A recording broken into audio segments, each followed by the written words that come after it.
Right, Aghori arrest తో ఇప్పుడు శ్రీవర్షిని ఎక్కడా అనే ఉత్కంఠ నెలకొంది. అయితే ప్రజెంట్ శ్రీవర్షిని నార్సింగ్ పోలీస్ అదుపులో ఉంది అనే చర్చ కూడా నడుస్తుంది. ఈ నేపథ్యంలో అఘోరి అరెస్ట్ కావడంతో శ్రీవర్షిని పేరెంట్స్ హైదరాబాద్కు వచ్చిన పరిస్థితి కనిపిస్తుంది. సో వాళ్ళు హైదరాబాద్కు వచ్చి కూడా మీడియాతో కూడా మాట్లాడడం జరిగింది. అఘోరి అరెస్ట్ కావడం మాకెంతో సంతోషంగా ఉంది, అండ్ అఘోరిని అరెస్ట్ చేయడం కాదు ఉరిశిక్ష వేయాలి అని చెప్పి కూడా అఘోరి తల్లి మీడియాతో మాట్లాడిన పరిస్థితి కనిపిస్తుంది. అదేవిధంగా అఘోరి వల్ల మేము ఇప్పటికే చాలా బాధపడ్డాము, పోలీసులు కూడా మా బాధని చూశారు, ఇప్పటి వరకు కూడా మేము అసలు వర్షినితో మాట్లాడలేదు, మా బాధ పోలీసులు కూడా చూడలేకపోయారు అని కూడా వర్షిని తల్లి ఆవేదన వ్యక్తపరిచింది. ఇదే విధంగా వర్షిని మాతో మాట్లాడేందుకు కూడా ఇంతవరకు ఇష్టపడలేదు, సనాతన ధర్మ పేరుతో ఆ ముసుగులో అఘోరి ఇదంతా చేసింది, ఎన్నో మోసాలకు పాల్పడింది, మమ్మల్ని కూడా మోసం చేసింది అని కూడా శ్రీవర్షిని తల్లి మీడియా ముఖంగా చెప్పడం జరిగింది. అయితే ఇప్పుడు అఘోరి అరెస్ట్ కావడంతో శ్రీవర్షిని ఎక్కడా అనే ఉత్కంఠ నెలకొంది. ఇదే నేపథ్యంలో శ్రీవర్షిని పేరెంట్స్ హైదరాబాద్కు వచ్చారు. అఘోరి నుంచి శ్రీవర్షిని తీసుకొచ్చిన తర్వాత తమ కూతురును తమకు అప్పగించాలని కూడా వాళ్ళు మాట్లాడుతున్నారు. సో ఈ నేపథ్యంలో శ్రీవర్షిని పేరెంట్స్ హైదరాబాద్కు వచ్చారు. ఎందుకంటే చాలా రోజుల నుంచి శ్రీవర్షిని అఘోరితో ఉంది. అయితే శ్రీవర్షిని తల్లి బిగ్ టీవీతో మాట్లాడారు. ఆవిడ ఏం మాట్లాడారో ఒకసారి విందాం.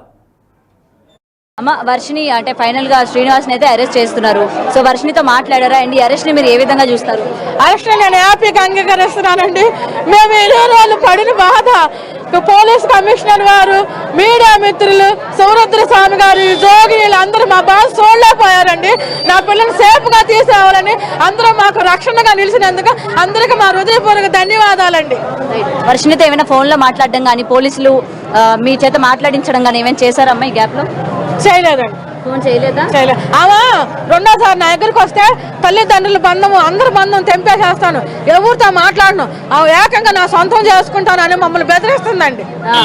అంటే మీతో అసలు మాట్లాడనివ్వదంటండి.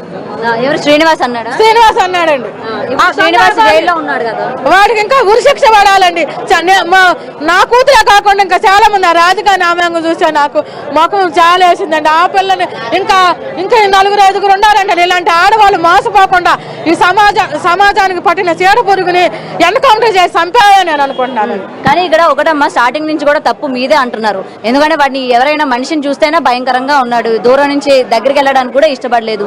అలాంటి వ్యక్తిని ఇంటికి తీసుకొచ్చి పెట్టుకున్నారు కాబట్టి ఇవాళ మీరు ఇలాంటి లెసన్ నుంచి ఏం నేర్చుకున్నారు? ఇలాంటి వాళ్ళని ఇంటికి తీసుకురావడం ముందు మీదే తప్పంటారు. మాతాంగి అని ఒక మాతాంగి వేషంలో వచ్చిందండి. నరరూపు రాక్షసుడు అని మేము అనుకోలేదండి.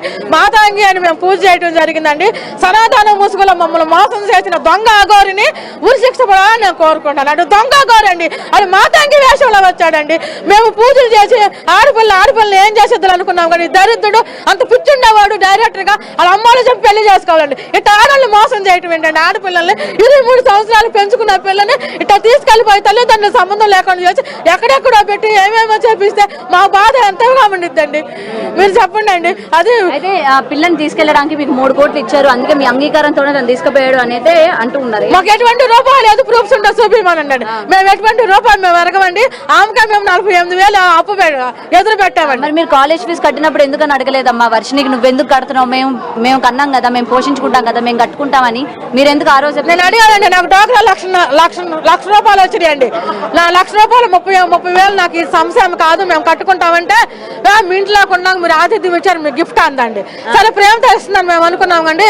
ఈ 30,000 ముసుగులో నా పిల్లల్ని తీసుకెళ్లిపోయి నా పిల్లల్ని బలి చేసుకునేదని నేను అనుకోలేదండి. ఓకే, సో ఇన్ని రోజులు వాళ్ళు యూపీలో ఉన్నారని అయితే తెలుస్తోంది కదా. సో ఇన్ని రోజుల్లోని మీకు ఏమైనా సీక్రెట్ గా వర్షిని ఫోన్ చేయడం కానీ, ఇక్కడ పరిస్థితి ఈ విధంగా ఉందని చెప్పడం కానీ ఏది కూడా జరగలేదా? ఏమీ లేదు. అసలు తల్లిదండ్రులు ఊసే లేదండి. అమ్మాయికి కొత్త ఫోన్ కొనిచ్చాడు, అది తెలుసా మీకు? మాకు తెలియదండి. తీసుకుని ఐఫోన్ కొనిచ్చి లాగేసుకున్నాడు. ఫోన్ లేకుండా వచ్చింది పిల్ల, మళ్ళీ ఏమైనా కొనిచ్చాడో నాకు తెలియదు. ఎందుకంటే అందరికి ఒక డౌట్, అక్కడి నుంచి ఇక్కడ వరకు అంత దూరం ఒక ఆడపిల్ల వచ్చిందంటే ఏ ధైర్యంతో వచ్చింది, డబ్బులు ఎక్కడి నుంచి వచ్చాయి, ఎవరు కోఆర్డినేట్ ఏమీ లేదండి. వాడు నేను మంత శక్తి సంపాదిస్తాను, మీ ఫ్యామిలీ నాశనం చేస్తానని పిల్లలు భయపెట్టాడండి. ఆ విషయాలు చెప్పి నాతో ఏడవటం జరిగిందండి. అమ్మాయిని భయపెట్టాడు. కడుపులో మరుగు మంది ఇచ్చాడు, వశీకరణ చేశాడు, వశపరుచుకున్నాడు. దొంగ ఆగోరి ఇట్లా పిల్లకి డ్రగ్స్ కూడా ఇచ్చాడని మాకు అనుమానం అండి. డ్రగ్స్ ఇచ్చిన ఇట్లా అన్ని మీ ఇంట్లో ఉన్నప్పుడే జరిగినాయా, బయటకు వచ్చిన తర్వాత జరిగాయండి. మా ఇంట్లో ఉన్నప్పుడు ఏమి ఇవ్వలేదు, ఏమి లేదు. ఫుడ్ లో కలిపి ఇవ్వడం ఏమి లేదు. వేరు వేరు తినేవాళ్ళు, సపరేట్ తినేవాళ్ళు. పాపకి నా దగ్గర కూర్చుని తినేది. వాడు ఏం తినేవాడు? వాడు చికెన్ బిర్యానీ రప్పించుకునేవాడు. చికెన్ బిర్యానీ తినేవాడు. అప్పుడు కూడా మీకు అనుమానం రాలా? సనాతన ధర్మం అంటున్నాడు, దేవుడు అంటున్నాడు, చికెన్ బిర్యానీ తినడం ఏంటని మీరు ఏం క్వశ్చన్ చేయలేదు? అంటే మేము బయటకు వచ్చినప్పుడు ఇట్లా తింటాము, ఇప్పుడే తినేది ససాలు అంటే మాకు కుదరదు అని చెప్పడం జరిగింది. అడిగామండి, ఇన్ని పసుపు తాళ్ళు ఉండేయండి, పసుపు కమ్ములు. ఏంటి నీ బొంద, నువ్వు అసలు నువ్వు వెళ్ళిపో ముందలా, ఈ పసుపు తాళ్ళు ఏంటి ఏంటంటే అవి ఏమైనా ప్రేమ జంటలు వస్తారు, మాత ఆశీర్వదించమని వాళ్ళకి కడతాకనని అబద్ధాలు మాటలు చెప్పిందండి. సో మీరు అందరూ అంగీకారంతోనే పెళ్లి జరిగిందని మీ అమ్మాయి చాలా సార్లు చెప్పింది. దానికి చెప్పు తగ్గిద్దని చెప్పండి అండి. మా అమ్మాయికి అది భయపడుతుంది, ఏడ్చింది. మరుగు మందు ప్రభావంలో వశీపరుచుకుని వశీకరణ చేసి నాకు సపోర్ట్ పలుకు, నా అంతటా నేను మేజర్, నేను వెళ్తానని కాగితం రాసి రమ్మని ఆడియో కాల్ దొరికిందండి మాకు. అట్లా చెప్పిన పిల్ల మళ్ళా ఇప్పుడు మా మాత చెప్పి మాకు చెప్తామంటే శ్రీనివాస్ గారికి చెప్పు తగ్గిద్దని చెప్పండి. వాళ్ళ కుటుంబంతో ఏమైనా మాట్లాడారా? శ్రీనివాస్ కుటుంబ సభ్యులతో మాకు ఎటువంటి కాంటాక్ట్ లేదండి. ఎవరితో మాట్లాడలే? ఇలా ఈ విధంగా మీ అమ్మాయిని తీసుకుపోయారని కానీ ఏం అడగల క్వశ్చన్స్? మాకు ఎటువంటి అసలు ఊరే మాకు తెలవదండి. ఓకే, సో నెక్స్ట్ ఎట్లా ప్రొసీడ్ అవ్వాలనుకుంటున్నారమ్మా? అమ్మాయి ఆల్రెడీ మీరు గుజరాత్ నుంచి తీసుకెళ్ళినా సరే మీ దగ్గర నుంచి పారిపోయింది, మరి ఇప్పుడు కూడా మీరు తీసుకెళ్తే పారిపోదని ఏమైనా నమ్మకం ఉందా? 15 రోజులు పోలీసుల కస్టడీలో పెట్టి కౌన్సిలింగ్ చెప్పిస్తామండి. అక్కడ నుంచి గొలుసులు వేస్తామండి పిల్లకి. గొలుసులు వేసి మేము వైద్య సేవలు మేము చేసుకుంటామండి. పాపను